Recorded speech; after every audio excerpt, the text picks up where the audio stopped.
ইহুদি কিশোর রাসূল সাল্লাল্লাহু আলাইহি ওয়াসাল্লামের খেদমত করতো। ইহুদি কিশোর, কোন ধর্মের কিশোর বলেন তো? ইহুদি কিশোর। প্রায় আসতো রাসূল সাল্লাল্লাহু আলাইহি ওয়াসাল্লামের কাছে, আসতো রাসূল সাল্লাল্লাহু আলাইহি ওয়াসাল্লামের সেবা করতো, কিন্তু তাকে কখনো রাসূল সাল্লাল্লাহু আলাইহি ওয়াসাল্লাম দিনের দাওয়াত দেন নাই। ছেলেটা ইহুদি, কিন্তু তার সামনে কখনো দিনের দাওয়াত তিনি দেন নাই। তো একদিন দেখে যে ওই ছেলে আসে না, লাগাতার এরকম কয়েকদিন যাবত ওই ছেলে আর আসে না। তখন রাসূল সাল্লাল্লাহু আলাইহি ওয়াসাল্লাম খোঁজ নিলেন যে কি হয়েছে। তখন রাসূল সাল্লাল্লাহু আলাইহি ওয়াসাল্লাম শুনতে পেলেন যে ছেলেটা অসুস্থ। ছেলেটা কি অসুস্থ। আল্লাহর হাবিব সাল্লাল্লাহু আলাইহি ওয়াসাল্লাম তার বাসায় গেলেন, যে দেখতেন যে বিছানায় পড়ে আছে ছেলেটা।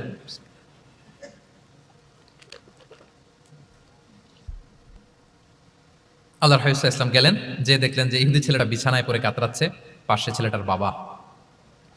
রাসূল সাল্লাল্লাহু আলাইহি ওয়াসাল্লাম তার মাথায় হাত বুলিয়ে দিলেন, তার খোঁজ খবর নিলেন। এবার রাসূল সাল্লাল্লাহু আলাইহি ওয়াসাল্লাম বললেন, আসলিম, মানে ইসলাম ধর্ম গ্রহণ করো।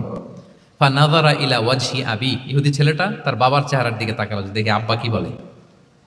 বাবা যেহেতু দাঁড়ায় আছে, ফানাযারা ইলা ওয়াজহি আবি, বাবার চেহারার দিকে মুমূর্ষু ছেলেটা বাবার চেহারার দিকে তাকালো। তো বাবা বলল, আতি আবুল কাসিম, মানে আবুল কাসিম যা বলে তাই শোনো।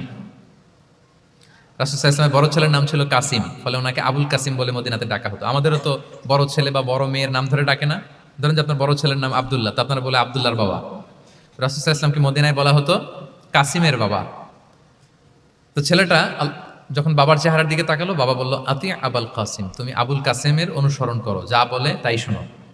ছেলেটা তখন পড়তে আরম্ভ করলো, আশহাদু আল্লা ইলাহা ইল্লাল্লাহ ওয়া আশহাদু আন্না মুহাম্মাদুর রাসূলুল্লাহ, মানে মুসলিম হয়ে গেল। রাসূল সাল্লাল্লাহু আলাইহি ওয়াসাল্লাম ইহুদিদের ঘর থেকে বের হয়ে আসলেন আর বললেন, আলহামদুলিল্লাহিল্লাযী আনকাযাহু মিনান নার, বুখারীর বর্ণনা। প্রশংসা সে আল্লাহর, যে আল্লাহ এই ছেলেটিকে জাহান্নাম থেকে মুক্তি দিয়ে জান্নাতি বানিয়ে নিল। দেখেন, রাসূল সাল্লাল্লাহু আলাইহি ওয়াসাল্লাম একটা প্রপার টাইমিং এর অপেক্ষা করতেছিলেন। এতদিন রাসূল সাল্লাল্লাহু আলাইহি ওয়াসাল্লামের ঘরে যে ইহুদি কিশোর খেদমত করে, কাজ করে দিয়ে আসে, একদিনও দাওয়াত দেয় না। রাসূল সাল্লাল্লাহু আলাইহি ওয়াসাল্লাম একটা ভালো সময় খুঁজতেছিলেন। শুরুতেই যদি দাওয়াত দেয়, ওই ছেলে আশাই বন্ধ করবে, ভাববে খাইছে, আমার তো ধর্মান্তরিত করতে চায়। ঠিক কিনা বলেন? যে আমার একটা ফেইথ আছে, সে তো আমার ফেইথ কেড়ে নিতে চায়, বা তার বাবাও ভয় পাবে। রাসূল সাল্লাল্লাহু আলাইহি ওয়াসাল্লাম যখন অনেকদিন তার সাথে মিশলেন, রাসূল সাল্লাল্লাহু আলাইহি ওয়াসাল্লামের ব্যক্তিত্ব, রাসূল সাল্লাল্লাহু আলাইহি ওয়াসাল্লামের কথাবার্তা, আচরণ, মানসিকতা সব দেখে যখন এই ইহুদি ছেলে, তার বাবা ইমপ্রেসড, এবং ছেলেটা শুয়ে আছে বিছানায় মুমূর্ষ, এই প্রপার একটা টাইমিং এর অপেক্ষা রাসূল সাল্লাল্লাহু আলাইহি ওয়াসাল্লাম ছিলেন। যখনই সেই সময়টা এসেছে, রাসূল সাল্লাল্লাহু আলাইহি ওয়াসাল্লাম দাওয়াত দিলেন, মুহূর্তের মধ্যে ক্লিক। আল্লাহু আকবার। এই প্রপার টাইমিং এর অপেক্ষা আমাদেরকে করতে হবে। এই সুযোগটা কিন্তু আপনাদের আছে। আমি শুরুতেই বলেছি যে ডক্টরস যারা, তাদের কাছে মানুষ কখন আসে? সুদিনকালে না দুর্দিনকালে? বলেন, তার বিপদ এর চেয়ে বড় বিপদ নাই। ক্যান্সার নিয়ে আসছে, ডায়াবেটিক্স নিয়ে আসছে, অসুস্থ, অসহায়, মানে ভাবখানা এমন, আপনি ছাড়া তার আর কোনো গতি নাই। ঠিক কিনা বলেন?